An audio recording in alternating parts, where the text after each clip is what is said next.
Hi, this is Andrea Kane, and I'm here with you for HIT 452 Statistics and Data Analysis. We have moved on to week 6, and this is chapter 8.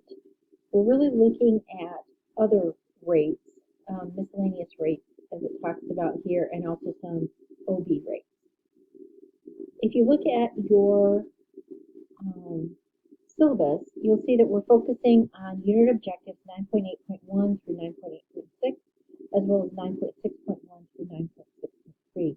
We covered 9.6.1 and 9.6.2 really last week when we were talking about maternity and newborn and fetal mortality and autopsy rates. We talked about a lot of those definitions. So we're not going to recover those this week. We're really just going to focus on a few handful of OB rates. So if you want to follow along in your book, I'm on page 127.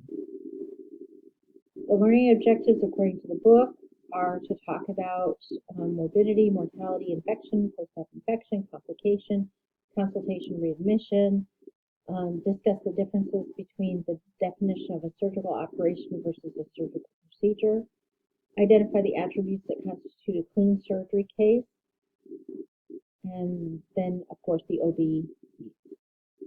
So moving on to infections. Morbidity is the state of being diseased or the number of sick persons or cases of disease in relation to a specific population.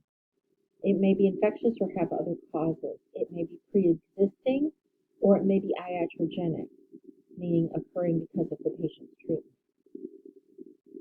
It may be community acquired or it may be hospital acquired. If it's hospital acquired, it's also known as a HAI, healthcare associated infection, and can be due to a number of different things.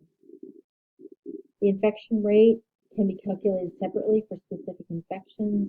You'll see that with surgical site wounds, post childbirth, and sometimes infections that occur in a specific body system or tract. How do you calculate infection rates? Well, if you turn to pages 128 and 129 in your book, you'll see examples 8.1 and 8.2. In 8.1, they're calculating the nosocomial or HAI rate, and they show you how to do that. In 8.2, they're looking at specifically sepsis infections. Post-op infections, these occur after surgery. They do contribute to increased morbidity, mortality, and cost of care. When you're talking about surgery, there are a couple of terms that, like EMR and EHR, are used interchangeably, but they do really mean two different things, especially when you're talking about statistics in this setting. A surgical procedure is any single separate systematic process that can be completed in and of itself. So it is just that procedure. An operation may be made up of one or more surgical procedures. So that's why they're trying to define it. A lot of times you'll see a surgical operation as meaning one segment of time in the OR performed by that surgeon. So, for instance, let's take a motor vehicle patient, trauma patient. They come in, they have a femur fracture, they have a wrist fracture, and they also have a ruptured spleen. Obviously, they're going to take care of the ruptured spleen first. So you have one surgeon that comes in and does that procedure, but it is considered an operation because that is one whole area performed by one surgeon. Then you may have a procedure on the wrist and a procedure on the femur. And within each of those, you may have different things. And you may have an orthopedic surgeon who specializes in hand surgery doing the wrist procedure, and you may have an orthopedic surgeon who specializes in hips and knees doing the femur. So then you may have 3 operations total, for this patient in this one OR span of time. Hopefully that's not too confusing. Post-op infection rates look at all infections and clean surgical cases to the number of surgical operations. And it's also known as surgical site infection. So how do you calculate this? If you look at page 131 in your book and example 8.3, you'll see that. Now notice they are saying clean surgical cases. We'll break that down in a minute. Whether it is clean or not, that is calculated out of surgery. They put that into the system. It's sort of like a checkbox that they tick in the system after they've completed the procedure, or if someone's documenting it during the procedure, that's going to happen. Post-op infections or SSIs are sometimes hard to determine because you wonder, was it something already occurring? Is it something the patient brought in? Is it something that occurred because of the surgery, because of the OR room? It can be that if you have too much humidity in an OR room, that can contribute. If the OR room was not cleaned appropriately, if the instruments were not cleaned appropriately, if someone broke sterile and there was some type of infection with that. There's a wide variety of things. Failure to give antibiotics when they should be given. There's all sorts of reasons why you come up with a surgical site infection or post-op infection. Sometimes even it can be the patient and how they handle aftercare of themselves. So let's talk about the NNISS wound contamination classification system. There's a mouthful there. All right, what is a clean wound? It means that there was no inflammation encountered and that a specific tend to be contaminated body system tract was not entered. And that's respiratory, GI, genital, or uninfected urinary tract. If those were not entered and no inflammation was encountered, it's classified as a clean wound. If any of those tracts were entered during the procedure or the surgery, then it becomes a clean contaminated wound. A contaminated wound means the wound was already fresh. It was, or I'm sorry, not fresh, but it was open. Maybe there was a break and sterile technique. Maybe there was some kind of spillage out of the GI tract or one of the other tracts. Maybe you had some kind of pus in there. That's a contaminated wound. A dirty wound is an existing clinical infection or perforated viscera. That would be your pus example. Sorry, not in the contaminated wound. The contaminated just means that you've got something that happened that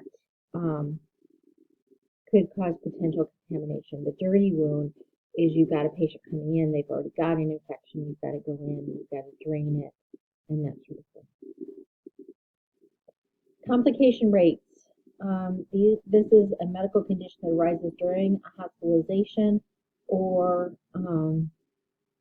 it's something that extends the hospital stay or requires additional services to handle. And again, a complication can result from or occur during the course of care.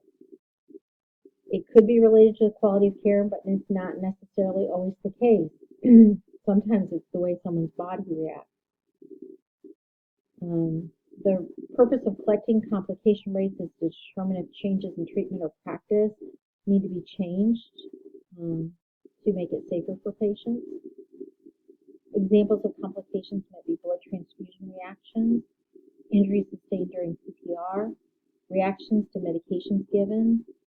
For instance, if there was some kind of known allergy or food drug or drug-to-drug interaction, vaccination reactions, patient falls out of bed,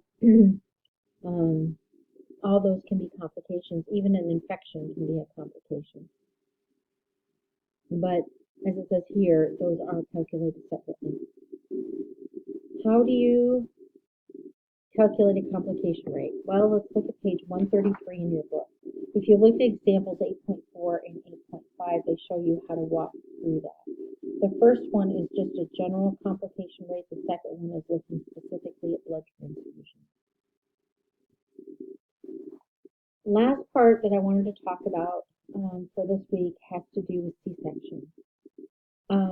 Most hospitals determine the percentage of deliveries that are performed by C-section, and it's a hot button topic. This gives you the definition for delivery. How do you calculate a C-section rate? If you look at example 8.6 on page 135, it walks you through how to calculate that. And we'll come back to that because I've got some slides at the end that I want to talk through as well. Consultation rates. A consultant is someone who's been invited by the attending physician to evaluate the patient and recommend a course of action. And how you calculate that is on page 136, looking at example 8.7 at the very bottom of the page. Now, looks like I got my slides out of order, and I apologize for that, but C-section rates, how do you calculate those? Let's first define it. It's deliveries performed by C-section as compared to vaginal delivery. We're also going to talk about VBAC, vaginal birth after C-section, and this is women who delivered vaginally after a prior C-section. So let's take a look. If you calculate a C-section rate, I'll give you an example here. Happy Hospital had a total of 125 deliveries during the month of May. Of these deliveries, 102 were vaginal, 22 were C-section, and 1 was VBAC. 18 of these 125 women had a prior C-section. What's the C-section rate? Rounded to 2 places. Well, C-sections, we know that 22 were in the month of May, so that's our numerator. We do not include VBACs because VBACs are vaginal births after C-section. So you don't include VBACs in a C-section rate. Your denominator is all the deliveries. So 22 divided by 125 gives you 17.60%. VBACs, again, remember what these are, vaginal deliveries that for women who have had a previous C-section. So our example is the same one as the C-section rate. And what we're going to do is we're going to take that one VBAC, but we're going to divide it by the number of women who had a prior C-section, which for this month of May was 18. And that gives you 5.56%. And that is all that I have for week 6, chapter 8, except just a reminder that sometimes you will run into other rates and you'll learn those specific to your facility, your state, the external agency that's asking for the information, and you just follow whatever formulas they give you. But in general, a rate formula is the part over the base, or the specific population that you're looking at over the entire amount. Have a great week, and I'll be back to talk to you in week 7 about some more exciting statistics.